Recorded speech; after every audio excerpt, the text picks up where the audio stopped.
Feel at ease in all circumstances. The world is not customized for you. Does your practice environment influence Energy Bagua's effects? Different environments mean you'll see different things. The Buddha's words, don't be tricked by your senses. Your eyes, ears, nose, tongue, body and mind bring you sights, sounds, smells, tastes, touch and dharma. They're all illusions. During meditation, we suggest shutting down your eyes, ears and nose. Can you eat something excessively if it's sweet?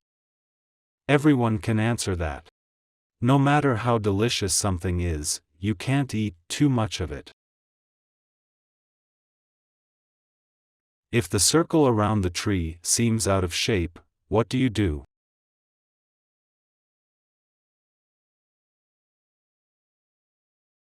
As long as it's a tree. If it's me, I just practice as long as I'm still alive. If I'm still breathing when I wake up, I'd go practice. I'm happy if I can still walk. If you can't find a tree, just circle something. So what if the garden you're practicing in isn't beautiful? It shouldn't concern you. It's an obstacle if you let it be. See it as a helping hand, it'd help your practice. You can take a break when you're tired. Feel at ease in all circumstances. The world is not customized for you.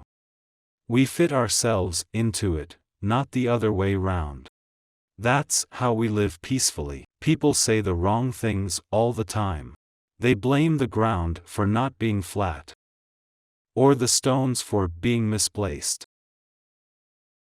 Or the designer for designing such an ugly garden. Accept, instead of finding faults. When you accept things as they are, you won't see them as obstacles, and you won't be afflicted anymore. Learn to accept. It's the only way to enjoy life.